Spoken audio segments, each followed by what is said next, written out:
Hey guys, so I wanted to come on here and compare the Galaxy S8 with the new Sony Xperia XA1 Ultra. Two very nice bezel-less phones here, except for the top and bottom obviously with the XA1 Ultra. But how do they compare day to day? We can just start them up at the same time and have a look.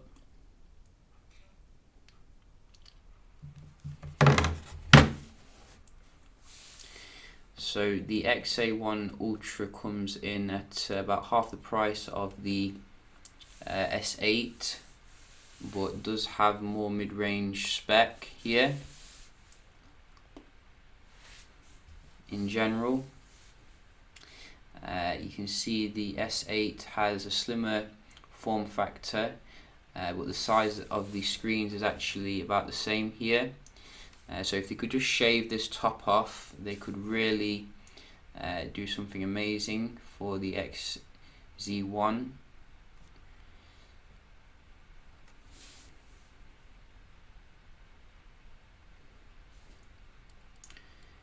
And we have started them both up here. So you can see the S8 does start up a little bit faster overall.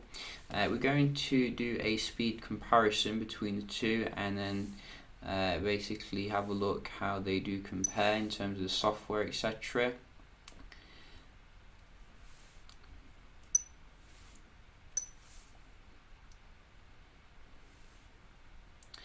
So you can see here, I think the S8 is proving to be a little bit snappier in terms of the third-party apps here. I didn't do that one at the same time, I know, but we had a weird pop-up on the XA1 Ultra. But I don't think it's doing too bad actually, given the MediaTek processor. But what I find is that they do tend to slow down when you open up a lot of apps, whereas you should see some consistent performance here on the right. I did say that the camera was more mid-range on the XA1 Ultra, but I think someone pointed out it's actually the same as what you're getting in the Z5 series, so yeah, you know, it's not going to be too bad, I don't think. But I think you can see here the Samsung is the faster phone overall. You get what you pay for. I gotta say, you know, the display experience on both of them is quite comparable though, you know, in terms of being very nice for multimedia content.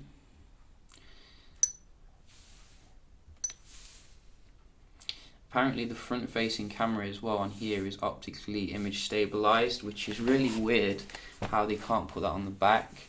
They can put it on the front, but they can't put it on the back. But then again, I guess Sony has its own steady shot system, so that doesn't really need optical image stabilization. Still among the best in terms of that.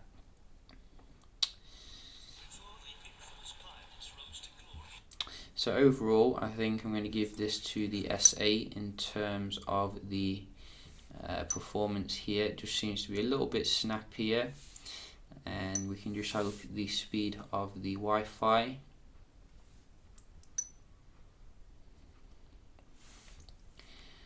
So we'll just start with the XA1 Ultra.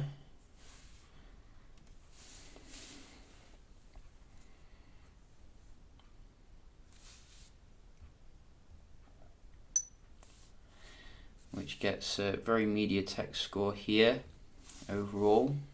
That is on the 5G band as well, so you know, go figure. Please don't make this too embarrassing, S8. Oh, it's gonna go up. It's gonna go up. Maybe not. So quite average scores today. You know, maybe it is not so bad after all on the XA1 Ultra.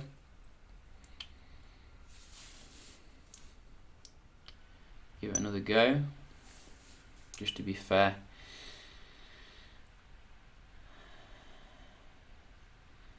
you see it's doing better this time. So it's obviously a bit variable here, but I think the S8 is giving slightly better performance,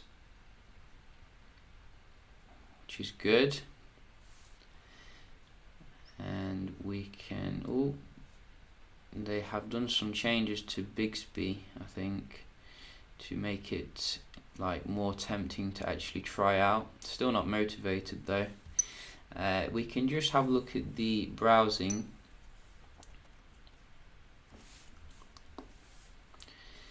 And we can see Tech Radar for the win.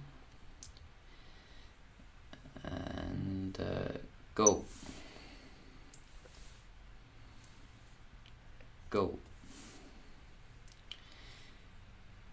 So you can see here, let's just bump the brightness up a little bit. It's a bit dark in this room. Can we bump it up? There we go.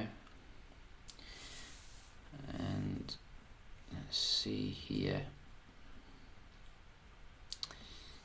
So it looks like the XA1 Ultra isn't too bad when it comes to your mobile websites. Let's try a bigger website here.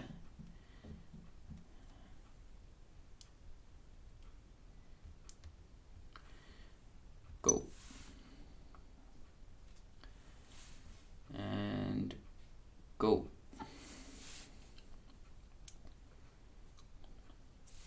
So you can see the S8 has the raw speed, but both of them look fantastic in terms of the viewing here.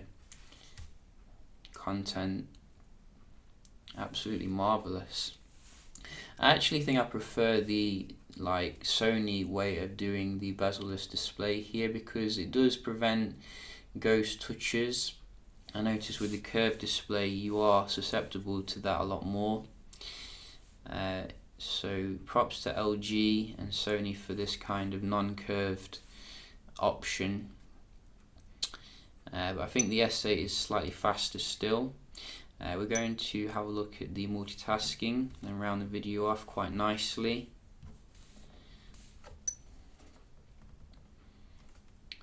So I don't think the Sony is going to be able to keep up here, but maybe it can. 3 gigs of RAM, and there seems to be a lot of lag in the actual multitasking here. You can see this is MediaTek, this is classic MediaTek. You see that judder? I mean, we're looking at like 20 frames per second there.